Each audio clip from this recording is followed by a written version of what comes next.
Where to, dear? I think we should go to the seaside, perhaps for an ice cream. Oh, lovely. On BMW's new F900XR. Yeah! Ridiculous.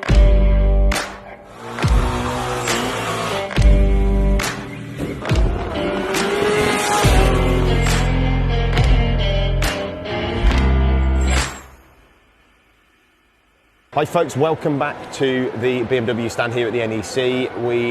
We've taken the time to have a look already at BMW's very, very interesting new F900 parallel twin roadster. In addition to that, I guess their sort of bigger brother is the new F900XR. So that's their sort of middleweight touring bike. They released a kind of concept variant about 18 months ago called the 9 Cento. And I've got to say, when I saw that bike roll up to a special event, it was gorgeous. Really cool looking thing. I think it had electromagnetic panniers, if I remember correctly. Sadly, they've not translated that to the road bike, but actually the design language, the profile is very, very similar. And this is, for me, again, is a really interesting, exciting bike for this segment. You know, when you think about what's out there, what's available, I'm not sure this has got any direct competitors. Well, this middleweight touring segment is super popular. There's no doubt. You know, you trace the 900s really popular. You trace the 700s are really popular. People love that type of bike. Yeah, they do. And for good reason as well. They go really well. Yeah. They actually pretty much handle like a naked. Yes. You know. Well, they're not. I mean, traditionally. Of course, Multistrada 950 yes. as well. Yes. Really great bikes, Yeah. and you know, people are wanting to put a lot of mileage on. I mean, I've done quite a few ferry trips actually recently, and you know what? Not half the dock, but you know, there's quite a few bikes on them, and people are doing a lot more trips. They want something. They need something more comfortable. Yeah. Soft seat, nice riding position, nice screen. Good engine, but also handling well as well, because you know you're going to travel all the way to an Austria for those good roads. Sure. And you know you don't necessarily want the reason a Honda Goldwing, do you? In some respects, you've got, you know, Yamaha have got a lot to be thanked for, I think, because they've kind of driven that market a little bit. But the reality is, you know, the way that manufacturers are looking at the model selection and the type of bikes they're producing has changed enormously. You know, what a lot of people want, including myself, is you kind of want a bit of a Swiss Army knife for a bike. You actually want a bike that you could sit on for 5 hours, but also that if you want to go for a blast, it's agile, it turns well. Yeah. You know, you're absolutely right. If you're going to get on a ferry and I went, you know, south of Spain, I need a screen.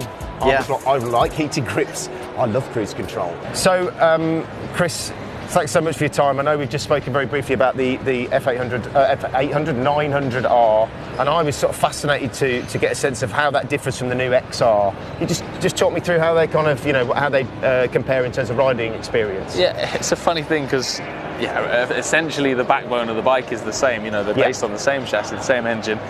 Surprisingly different feel to the two bikes. You know, the 900R feels more at the sports bike end of things. It's a real nice flowing through fast bends, but in town this thing feels actually a little easier to handle because you're a bit more sat up, big wide bars. Yeah. And this is almost a more childish bike. It really surprised me, this thing. I had so much fun every time I got off it, even comparing it to the S1000 So it's big brother. This thing was a hoot. It was an absolute riot to ride. So at slow speed, really easy, compliant, manoeuvrable, but actually when you go out onto the open roads, it's also a really enjoyable bike to ride at a higher speed. Exactly. It does that thing that a sort of sporty road bike should do. It makes you feel happy. It makes you feel like you're getting everything out of it. You're making me feel happy talking about it. Can you tell I was excited about it? And that's the thing. When you ride it as hard as you can, you're in the video footage, we were riding them hard, and right on the limit. There's plenty of feel, and the bike just feels like it's letting you know what's going on. So it's reassuring. You're never kind of intimidated by the riding experience at all. Absolutely not. It gave you confidence and just made you go out and hair around like an idiot. I love it. Chris has just sold me one of these. Somebody want to take my deposit? So of course the bike, like the F900R, comes with the amazing BMW TFT, which is just the most beautiful dashes that I've seen on a motorbike. It's really like going to Blackpool Illuminations, isn't it? When you sit on your bike every time. It is.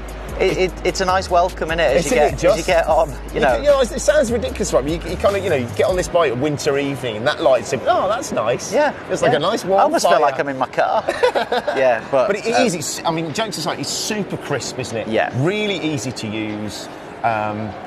feature packed and all that connectivity. Again, that's another thing, isn't it, with manufacturers? BMW really embrace that. You're able to download the app to your phone. You can connect to your bike. It just simplifies all the terms. So you can run sat nav, run your sat nav, run your phone, run your music. You can do all sorts of bits and pieces with it. And again, you know, as we were talking about with the 800 Road, the 900 Roads, the 900 Roadster.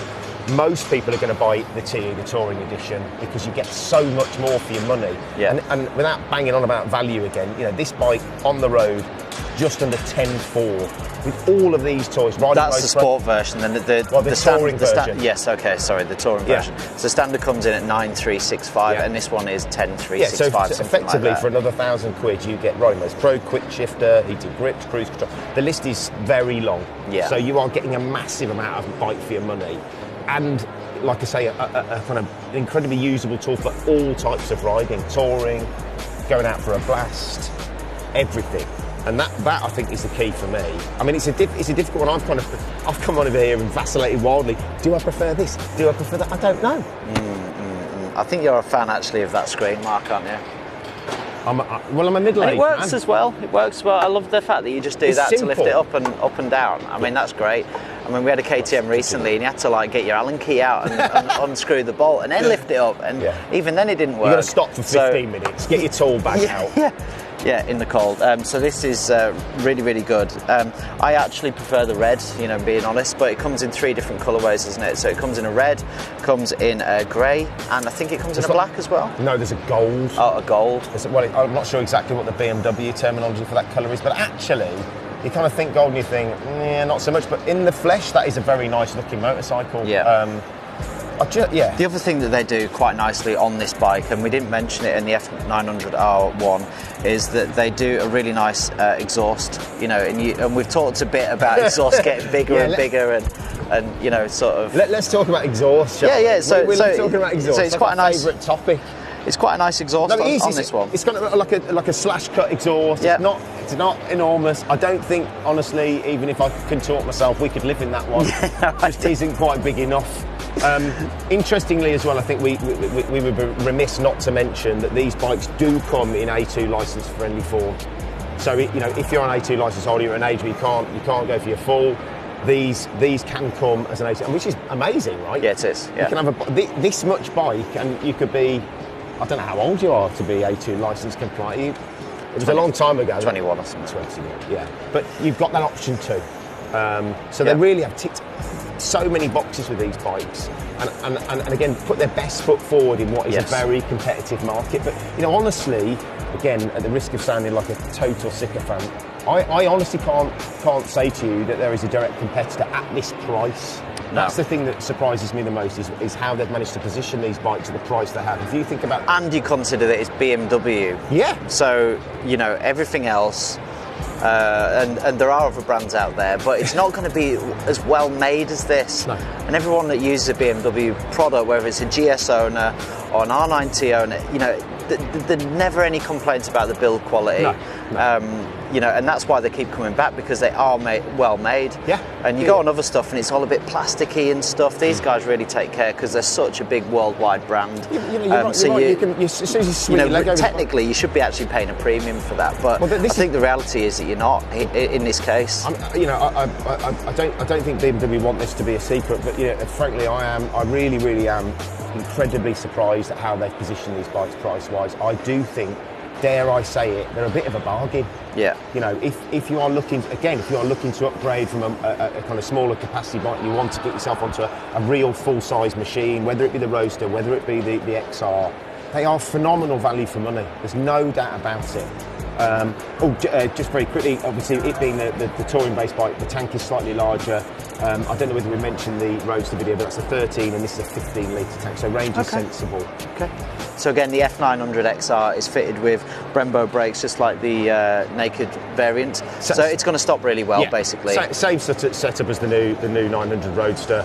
And the tyres are a bit more of a sport touring orientated. The T30R from Bridgestone, which is just a bit probably longer life tyre basically. Yeah.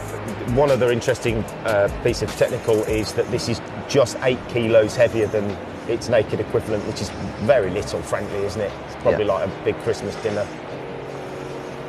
Or the difference between me and you.